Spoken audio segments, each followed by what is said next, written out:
Aubrey Plaza is most notably known for her famous role as April Ludgate in NBC's hit show Parks and Recreation. Since the end of her 6-year Parks and Rec stint, she has starred in a variety of shows and has been featured in a number of films, and she certainly has quite a future ahead of her in Hollywood. It is not only remarkable to see where her career is now, because of how far she's come since the beginning of her career, but also how far she's come since her humble beginnings in life. Here are 10 things you probably didn't know about Aubrey Plaza.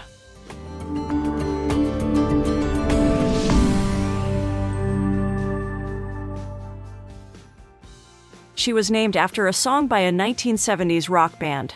Aubrey Plaza was named after the song Aubrey by Bread, a soft rock band that was popular during the 70s. She told Elle, "I like my name. My mom named me after a song by the 1970s group Bread. So, it's meaningful and I like the song. It's a love song, kind of, but it's kind of depressing and dark. She was 20 years old when she had me, so it does kind of give me an idea of what she was like back then." She's half Puerto Rican. In the Season 2 episode of Parks and Recreation, titled Sister City, April Ludgate speaks in Spanish before quipping, "My mom's Puerto Rican. That's why I'm so lively and colorful." As it happens, Plaza is really Puerto Rican on her father's side, and she admitted that she does indeed speak Spanish, but she's not very fluent. In an interview with the NY Daily News, she said, "I wish I was fluent. My grandfather came over from Puerto Rico and raised his kids speaking English so that it would be easier for them to assimilate. My family speaks to me in Spanish, and I respond in English." She was a groomswoman in her dad's wedding. Aubrey Plaza and her two sisters, Renee and Natalie, donned suits for their father's wedding in South Philadelphia, according to an Instagram post the actress shared on Father's Day in 2017.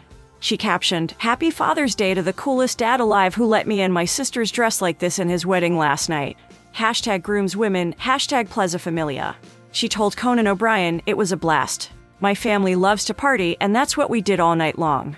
She said that her grandmother didn't approve of the idea, but that didn't stop the sisters from being groomswomen, and Natalie, the middle sister, serving as the best man. She also said that the photo on her Instagram is just a typical wedding portrait. Her work with the Upright Citizens Brigade was a springboard for her career.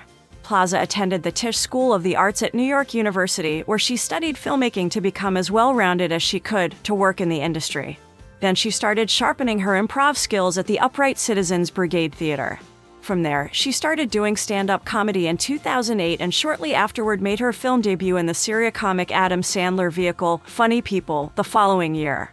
The same year that film was released, Plaza's star was born when she unveiled herself as April Ludgate on the hit NBC comedy Parks and Recreation. The show ended in 2015, and now that the show has reached its end, Plaza has been working nonstop to push herself up the ranks through Hollywood. She was rejected by SNL.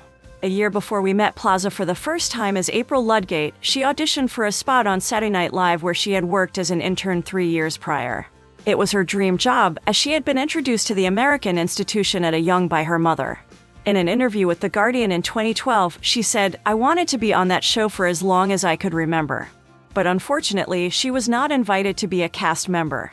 However, that might have been one of the best things to happen to her."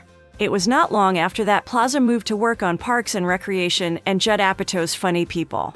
In an interview with Conan O'Brien, she said she's gotten past the loss, saying, "My dream used to be on SNL, now my dream is to host SNL." She had 2 strokes. It's easy public knowledge that Aubrey Plaza has suffered from 2 strokes. The second one happened on the set of Parks and Rec, and fans probably learned about both at the same time. The first one she experienced at 20 years old and left her unable to communicate. She told The Guardian, "I had expressive aphasia where I could understand what's happening, but I couldn't talk or communicate.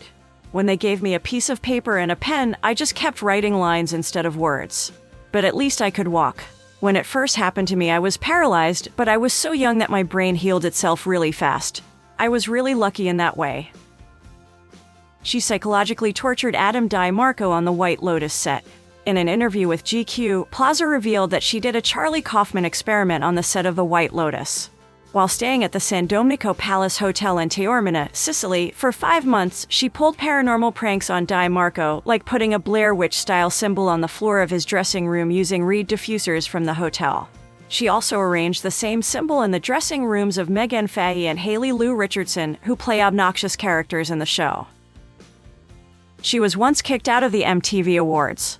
MTV Awards shows are synonymous with shocking onstage antics.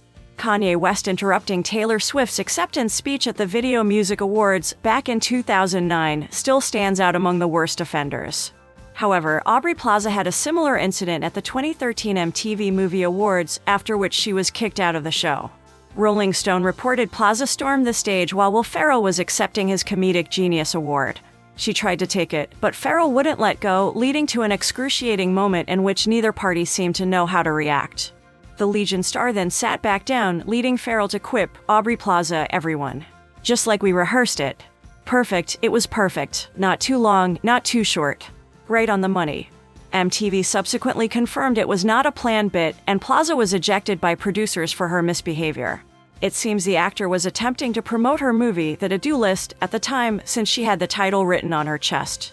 On Twitter, Plaza made light of the situation in a since-deleted tweet, thanking West for the advice. She added, "Went better than planned." She embarrassed herself in front of Ryan Gosling. Most women wouldn't know what to do if they suddenly found themselves face-to-face with Ryan Gosling, and Aubrey Plaza is no different. As she told Rolling Stone, when she was at the height of her parks and recreation fame, Plaza met Gosling at a juice bar and he told her how much he loved the show. Unfortunately, Plaza didn't recognize him at the time. She said, "I said, thank you. Are you an actor?" He kind of smirked and said, "Yeah." I asked his name, and he said, "Ryan," but it didn't click. Plaza later confessed to Vanity Fair that the incident haunts her. She reasoned, "He recognized me and was being nice to me. Then I forced him to have the most awkward conversation because I kind of thought he was familiar." Plaza realized who Gosling was once he walked out, but there was no way to save face at that point. However, she made a point of apologizing, writing, "Dear Ryan, I am an asshole, Aubrey," on a napkin and handing it to one of the producers of his movie Drive. Her first kiss wasn't ideal, but it makes for a great story.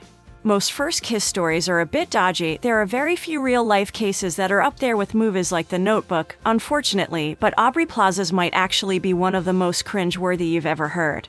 According to an interview with W Magazine, her first kiss happened in 7th grade, if memory serves her right, with a boy who ended up going to a juvenile detention center for kicking others with a screwdriver taped to his feet. She said, "I remember that it tasted like metal." He also licked her teeth during the kiss. As she recalled, "We were doing one of those kind of weird, middle school. Everyone goes in the basement and turns the lights off and there's just like limbs and bodies and you just kind of don't know what's happening kind of thing."